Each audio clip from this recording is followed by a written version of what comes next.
Sabe por quê? Eles não criam na palavra. Eles não criam naquilo que já era ensinado, que eles mesmos examinavam.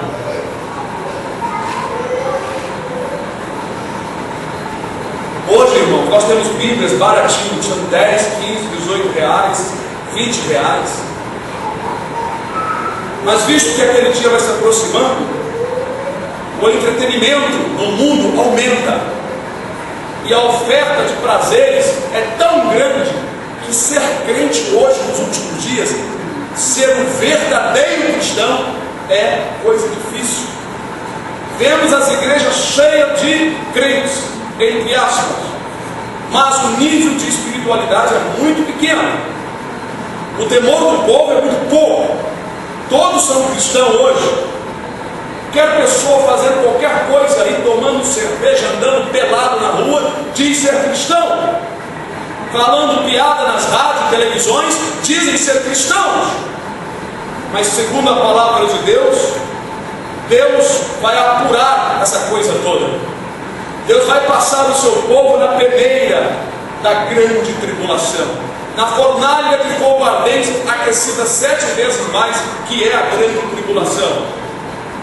Porque no período que nós nos encontramos, que chamamos do período do favor de Deus, da graça de Deus, dos benefícios do Senhor, muitos se prevalecem dando um mau testemunho, tendo um comportamento parecido com os que estão de fora. Esse momento é um momento de preparação. Ainda há muitas pessoas querendo sinais.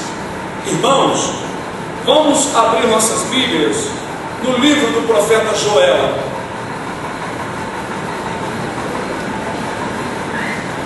Daniel, Oséias, Joel.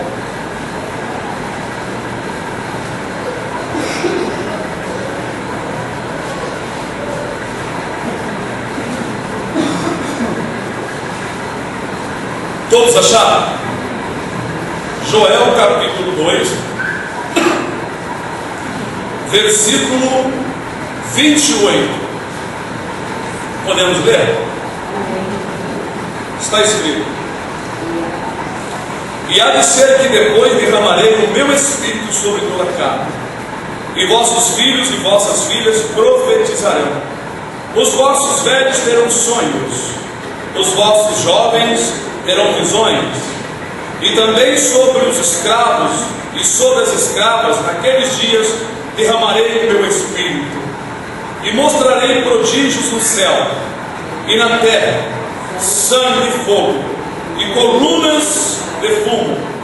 O sol se converterá em trevas, em escuridão, e a lua em sangue, antes que venha o grande e terrível dia do Senhor. E há de ser que todo aquele que invocar o nome do Senhor será salvo, porque no monte de Sião e em Jerusalém haverá livramento, assim como o Senhor tem dito, e nos restantes que o Senhor chamar. Aqui no profeta Joel, o Senhor ordenou esta profecia através dele, desse profeta, falando de sinais, sinais que marcariam a vinda de Cristo e também dos últimos dias, o dia terrível do Senhor, né? Esse dia terrível, grande e terrível do Senhor é a grande tribulação, tá, irmãos? Mas ele diz aqui: e há de ser que depois derramarei o meu espírito sobre toda a carne. Essa palavra depois foi o que aconteceu. Jesus morreu, depois que ele ressuscitou, o Espírito Santo foi derramado sobre todo aquele que crê. O Espírito Santo é ele que dá ao cristão força e autoridade para o cristão servir a Deus e resistir aos poderes dos infernos.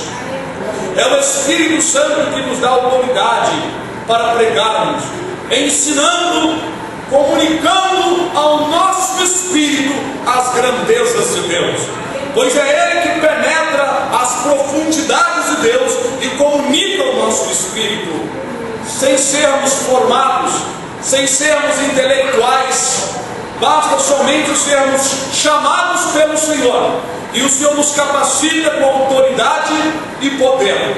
E isso ocorreu, porque Jesus, ao ressuscitar, ordenou que os discípulos ficassem em Jerusalém e não se ausentassem dali, para que fossem cheios do Espírito Santo. Este foi mais um sinal da vinda, da morte, da ressurreição de Cristo, que muitos judeus não atentaram. Então estão os discípulos reunidos, está lá em Atos dos Apóstolos, no capítulo 2, quando um som, como de um vento veemente, veio sobre os discípulos, e foi vista sobre cada um deles línguas como línguas de fogo, e começaram a falar em outros idiomas, na linguagem das pessoas que estavam na ocasião da festa do dia de Pentecostes. Então, dali em diante, o Espírito Santo começou a ser derramado. Hoje nós sabemos de muitos irmãos e irmãs, nós temos tido muitos sonhos reveladores, visões de Deus, profecias, sonhos proféticos. Tudo isso são sinais. Pessoas tão simples como uma pessoa anciã, um anciano, uma pessoa de idade, tem tido sonhos proféticos sobre os últimos dias, sobre algumas coisas que o Senhor Deus tem dado. De lá para cá tem ocorrido isso.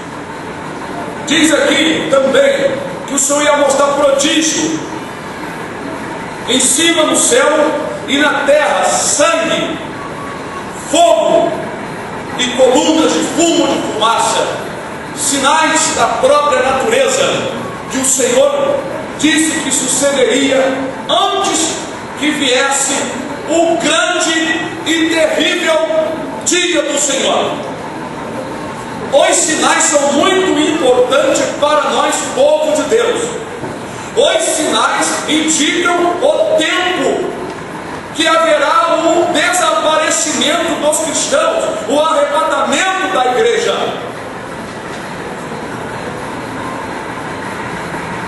Jesus disse que era necessário que estes sinais acontecessem. Aqui diz que o sol se converterá em trevas e a lua em sangue, antes que venha o grande e terrível dia do Senhor. Irmãos, estes sinais são sinais para o povo do Senhor serem alertados. Abram aí no livro de Mateus, capítulo 24. Mateus, capítulo 24. Todos acharam? Diz assim, versículo 3: E estando assentado no Monte das Oliveiras, chegaram-se a ele os seus discípulos, em particular, dizendo: Dize-nos, quando serão estas coisas? E que sinal haverá da tua vinda e do fim do mundo?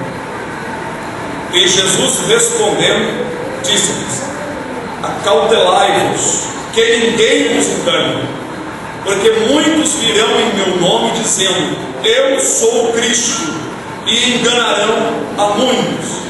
E ouvireis de guerras e de rumores de guerras. Olhai, não vos assusteis, porque é necessário que isto tudo aconteça, mas ainda não é o fim. Porquanto se levantará nação contra nação, e reino contra reino, e haverá fomes, e pestes, e terremotos em vários lugares. Mas todas estas coisas são o princípio de dores. Então vos hão de entregar para seres atormentados, e matar-vos-ão, e sereis odiados, e de todas as gentes por causa do meu nome. Neste tempo muitos serão escandalizados, e trair-se-ão uns aos outros, e uns aos outros todos aborrecerão, e surgirão muitos falsos profetas e enganarão a muitos. E por se multiplicar a iniquidade, o amor de muitos esfriará. Mas aquele que perseverar até o fim será salvo. E esse evangelho do reino será pregado em todo o mundo, em testemunho a todas as gentes. Então virá o fim.